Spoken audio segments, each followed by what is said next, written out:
What is up, everybody? My name is XIKIZOID, and today we're going to be continuing the DAMON route of the Andromeda Six DLC Star-Crossed Lovers. I'm opening the gallery over here. We have like three different pictures unlocked. This one is of June getting like dressed, and this one is of DAMON like half dressed as well, and this one is of DAMON that is like naked. And I just load up the game, and this is our save file over here. So last time we just got the first part of the DLC done. Basically, we're going to the dry cleaners out in Nose Vega to fix all of the clothes because they all became like pink due to some like mysterious circumstance. Maybe whoever did the laundry, we don't know who did the laundry, but they really messed up big time. So Damon lets out a string of curses under his breath, rubbing a hand over his face as he seems to realize something. I forgot the celebration started today. Thought we would be long gone from Terranium by now. Celebration, we ask? The festival of Valen. Great, let's get a move on so we can get back to the ship as soon as possible. I grab hold of his arm as he moves to hasten his pace, forcing him to stop and look back at me. What is this festival of Valen all about? Some ancient human tradition or some as celebrating love. The way he rolls his eyes tells me all I need to know of how he feels about this festival. It's pathetic. He's one of those haters. But I don't know if we should say that, because honestly I really love Valentine's Day. Like personally I've always enjoyed it. Like some people say maybe you should celebrate your love every day of the year. But I also believe that, but you should also need to have like separate occasions to relax and just really appreciate what you have with your partner. So I do think that it seems interesting, but also I could say that I'm inclined to agree just to get on like his good side. So I don't know. I'm gonna say it seems interesting though. It sounds interesting. Can we take a look around? Why am I not surprised? He says. Pretty please. Damon makes a weird face at me but shakes his head in a way that makes it seem he's too tired to argue. Look to the side while we make our way. I'm not in the mood to carry this stupid pack all day long. Giving me no time to respond, Damon takes me by the wrist and tugs me to move along. I am unable to keep myself from smirking at his reaction. Are you allergic to love, Damon? You cannot be allergic to a socially constructed idea. What? It's not socially constructed, it's like brain chemicals. And also a socially constructed idea. Maybe like a combination of the two. So, my laugh is rich. Where does he even get these things from? All around us people are dressed mostly in pink, red and white. Beautiful Catalfan women with wicker baskets throw handfuls of dried petals through the air, and human and alien children run along the streets with long sticks emitting pink and purple smoke. The air smells sweet like sugar and cinnamon, and when we pass a food cart I can see it's filled with all sorts of sweets, cakes and desserts, some oddly shaped and of dubious ingredients. Damon expertly guides us through the sea of people. It feels like a carefully practiced dance routine, but I can hardly pay attention to our path. I'm far too attracted to the decorations all around to focus on our task. The idea of spending the day enjoying these festivities much more appealing to me. And yeah, really, who wants to do laundry when you can just go out and have a little festivity or like a party or something? And after what feels like a few minutes, we turn into a large street.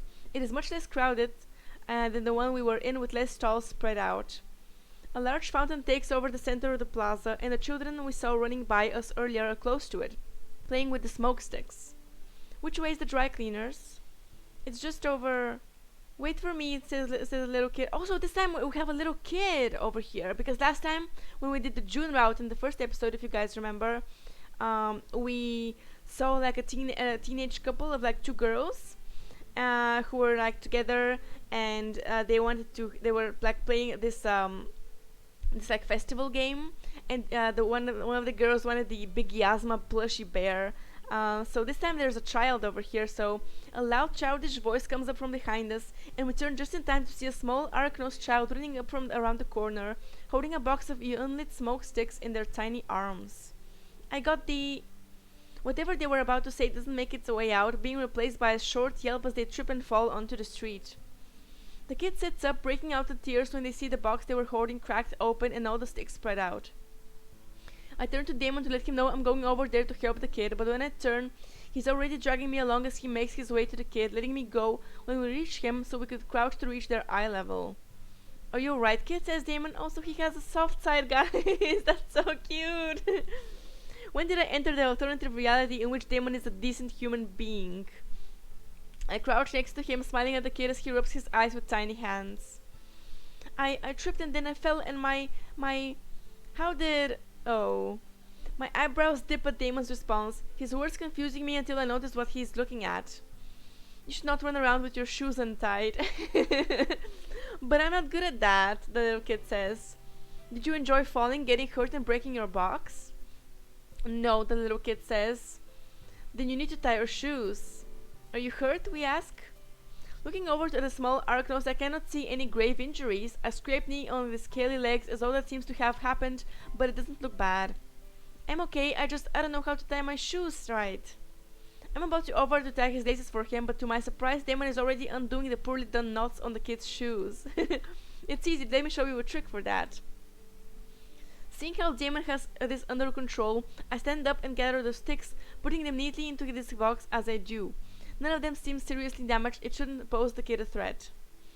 Making sure the lid is closed properly, I make my way back to Damon and the kid, who has a huge smile on his face as he nods enthusiastically at something Damon said. I'll do that, I'll practice every day until I'm very good at it. You better, because I'm not going to tie your shoes again, kid. The kid laughs again, and I'm honestly flabbergasted at how well Damon seems to have handled the situation. Oh, my box. Yep, I got all your sticks in there for you, but you have to be very careful next time.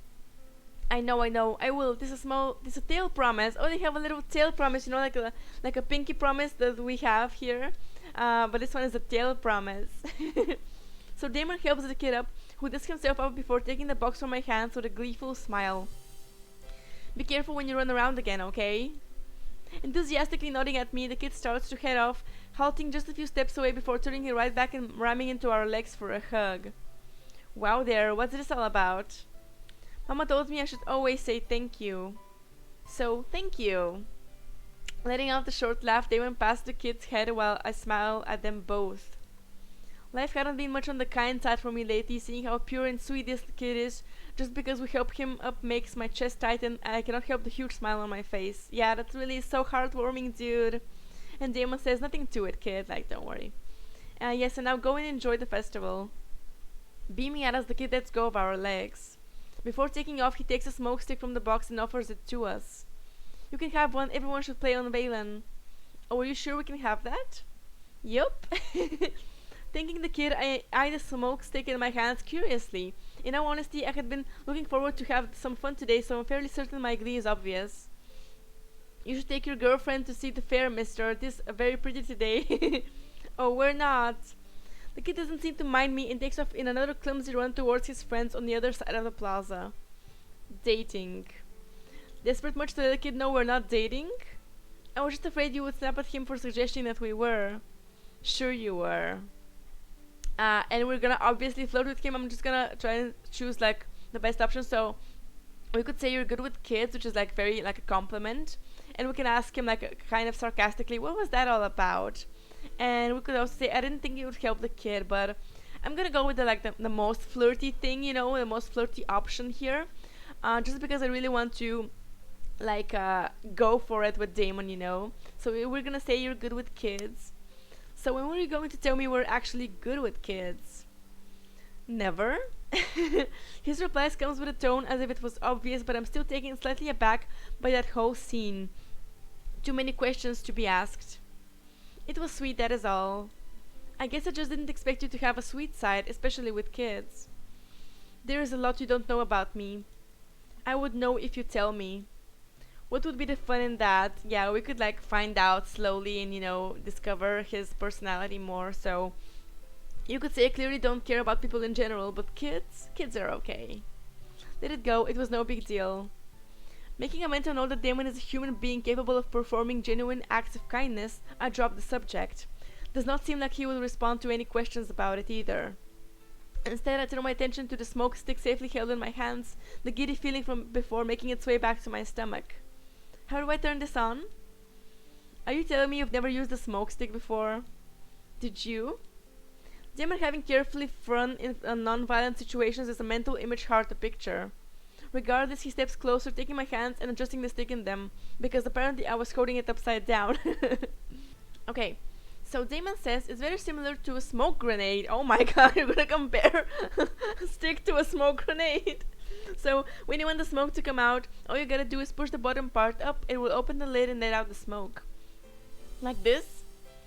Hearing his explanation makes it sound simple enough despite the comparison with a smoke grenade, so I proceed to give it a try and push it like he had told me to. But I wasn't expecting the first puff to come out as intense as it did. A cloud of pink smoke blows up in our faces, making both of us start coughing as it is dissipated and diminished the flow until it was nice and harmless. Remind me to never let you use a smoke grenade unless I would like you to off us both, you know. And it is when Damon lets out these kind words of laughter that his accent truly comes out in his speech.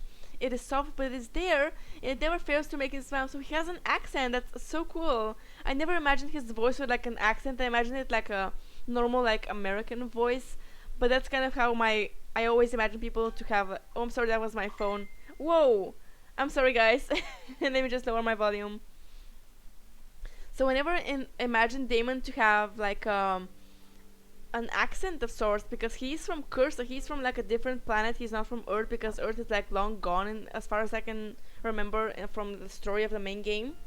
So yeah, it's really cool to I don't know, I keep repeating myself, but it's really cool that Damon has an accent. I find it very interesting, and I wonder if it's that the accent from Cursa, or he got it this one from somewhere else, and why he never shows it when there are other people around. I'm gonna say we could have a couple of options here, so at least I won't die alone. Ask him about his accent, or at least I didn't compare it to a smoke bomb. Okay, so I'm gonna say at least I won't die alone. I believe it's the best like option here. So I want to know more about Damon. He hardly ever gives anything out, even when he does, I'm not so sure if it's real or just another trick. I cannot help but think that such a smile suits him so much better than any other. Sorry, at least I won't die alone, right? Yeah, I'm gonna have to get back to you on that. I shook him lightly in response, yet Damon barely moves under my touch, raising his eyebrow at me, lips twitching as he tries to hold back from laughing, and fails right after. A warm feeling makes its way through my body, a plenitude of this moment, accentuated by the sugary scent coming from the smoke, makes one wonder what it is made of. Old lady says, "What a beautiful and joyous young couple." Again, the old lady that comes around with like the mistletoe, or like the myrtle tree, I believe it was called, and she's trying to make us kiss, you know, and probably gives her some money maybe. We're interrupted by an elderly voice coming our way, and we turn to find an old lady coming towards us from the plaza. She is dressed like a fortune teller, draped fabric and golden beads, making her look even more the part. Oh, we're not. It is tradition to kiss under the boughs of a myrtle tree during the festival. It will bring happiness and fertility to your relationship for as long as your love continues to blossom. I'm not sure how to respond to her, choking back a laugh when I notice Damon looking up to check the tree we were under. Damon makes a weird face after inspecting the tree. I assume it is indeed a myrtle tree, and a snort escapes my lips when he looks back at the old lady like she's mad. She keeps on staring at us, a shameless smile on her wrinkled face, and when neither of us makes a move, her eyebrows knit together in disappointment. It is tradition. Give the handsome man a kiss, won't you? And we are definitely going to kiss him on the cheek, obviously. So, taking in a breath, I turn to Damon before I change my mind. Delicate tendrils of smoke make their way between us, and he looks like someone out of a painting for a moment. And then I lean in, brushing my lips against his cheeks gently, his smooth skin warm against my lips. His eyes all but pop out of their sockets, and I pull back even quicker, practically chewing on the insides of my cheeks to keep myself from bursting into flames. The old woman, apparently pleased, continues to wander down the street in search of another innocent pair to attack. So, what was that all about? Nothing? Damon shakes his head, a subtle blush taking place on his face as he mutters to himself. Ooh, look at him! This is the first time I've ever seen Damon blush this way, so I'm actually super happy to see this. I never even thought that I would take the Damon route in this DLC, but I'm so glad that you suggested it, Mercury. I really do appreciate you. Stupid old creep, Damon says. You're blushing. I'm sunburned from standing here for so long. I snicker, but I cannot argue with him. My cheeks feel even more aflame than his, and I'm positive that the pink smoke coming out from the stick in my hands makes them seem even more blushy. My lips still feel warm from the kiss, the soft touch of his skin fresh on my memory. My heart hammers in my ears, and I don't hesitate to follow when Damon saunters off with a brisk pace. Okay, and it's dark already. After a couple of hours in quite a struggle with an old and almost broken washing machine, we walk out of the laundry shop. Stretching my arms over my head, I let out a yawn, thinking back on the adventures we took on earlier with a fond smile. That I had the nerve to give him a kiss on the cheek still makes my heart race, and I'm not sure how to feel about it. We don't talk about it, but it was there. I couldn't get it out of my mind at all. Oh great, it's already nighttime. What's so great about it? That's called sarcasm, Ziki. I just spent my whole day off doing laundry and walking around town. Why not just kill me already? Get it out, we had fun. You mean when you almost killed us with that smoke stick? I have to bite down on my lips to keep myself from talking about the kiss. It didn't mean anything. He probably doesn't even remember it anymore, but still. Ah, I see, Damon says. What? You can't get that kiss out of your mind, can you? What kiss? My voice jumps up several octaves at that, and he laughs at my reaction, adjusting the pack of freshly pressed laundry over his shoulder. Following him, we head off back to the ship. As we head into Opal's junkyard and towards the ship, leaving behind the city lights and the boisterous crowd that has taken over the streets, continuing their celebrations for the festival of Valen, a few specks of blinking lights catch my eye. I steer towards them, pebbles and sand crunching between my feet as I veer around the various piles of scrap metal scattered throughout the lot. And we're back in the cacti fields, like the plains, the desert plains. Like, this has to be my favorite place in the whole Andromeda 6 universe, I'm telling you guys. So it doesn't take long until I've cleared the yard, finding myself in an open field with several cacti in full bloom, and realize the specks of light are fireflies bobbing through the air like tiny yellow stars. Guess it's mating season for them. Damon's voice comes up from behind me, and I'm so entranced by the dance in front of me that I don't even jump at his silent approach. Funny that it matches the time of the festival of Valen, don't you think? Pretty sure it's a coincidence, Damon says. Stop ruining the magic of it. Damon chuckles from next to me, and I cannot help but follow suit. A pair of fireflies break from the posse and make their way towards us, spinning around each other with what I can only assume is a mating dance. The lights coming from them flicker like stars, so bright and fleeting. I'm gonna say we're gonna say it's stunning because we're allowed to flirt with him, obviously, so it is stunning. Yes. Stunning, Damon says. Oh my god, look at his... Oh my god, he's flirting with us, I believe. I think so, I'm not sure, but look at that face, dude. So, I'm not sure, but it almost feels like he's not talking about the fireflies anymore. Turning my head, I find myself staring right into Damon's eyes, who is much closer than I expected. He looks stunning. The fireflies' light shines on his face, casting shadows and angles that make him look all the more handsome. He should not be allowed to look that good. My heart hammers in my ears, the memory of that kiss fresh enough that I can practically feel the warmth and softness of his skin on my lips again. I wonder if he feels the same, if he's thinking about it too. I wish I could read him like he can read me. I wish I could know what goes on in that mind of his. You think too much, Damon says. Stop reading my mind then. You're too easy to read, I cannot stop. Then do you know what I'm thinking about right now? I would hazard a guess. His breath is intoxicating, and I cannot keep my gaze from dropping to his lips. They look so smooth. I wonder if they're as soft and warm as his skin. Ziki? Damon's lips part, and I cannot resist leaning into him, my hands trembling with the desire to touch him, and we're so close. My thoughts are interrupted by the loud whooshing sound of the ship's landing door opening, and we both immediately pull back, staring right into the firefly posse. We should get inside before Cal has a stroke. That's probably him sending someone out to find us. And he's blushing again. Oh my god, I love him so much. So his voice is rushed, sounding almost breathless, and he doesn't wait for a response before turning around and walking away to the ship. Yes, we should. Talking to myself, I shake the feelings that just overcame me and leave them in this field, hoping the fireflies would dance enough to make them fade into the dust. Hoping. As I focus on the pebbles under my feet, I'm pretty sure we get an earful from the captain, but all in all, it was a fun day. I'm glad I got to enjoy the festival of Valen with Damon.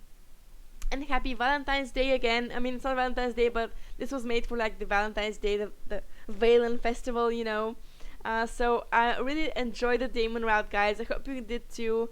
I think Damon is such a unique character in that he really is very edgy at the beginning when you first get to know him. He's very like mysterious and edgy, and I wouldn't say a bad person, but maybe as a very like withdrawn kind of person, very arrogant even. but once you get to know him, he really is a soft soul, and I really kind of warmed up to him with this DLC especially. I think both of these DLCs, the Tea Time with Topo one and this one, the Star-Crossed Lovers DLC, I think they both bring so much more dimension to the main game that I really would recommend that everybody who likes the main game to play the DLCs as well. So I'm hoping that if you like cannot afford the DLCs, I'm hoping that you can just you know, live through them through my playthroughs. That's really my main goal, just to like share this experience with you guys in like a really honest way. I think it's like super cool, and I'm definitely gonna be doing more Andromeda 6 content as well. Like very soon, maybe even tomorrow, I'm gonna have a new video coming up. Or if not tomorrow, then it's gonna be the other day, the next day after that. So definitely more Andromeda 6 content coming soon. Thank you guys so much for watching. I really do appreciate every single one of you. I'm so glad that we're like starting to build a small community here on the channel around Andromeda and around all of these games. I really think that indie games have the power to like bring people together, and that's super cool. So yeah, thank you guys so much for watching once again, and I'll see you guys in the next one. Bye bye. What is up everyone, my name is XIKIZOID, and today we're gonna be doing the oh my god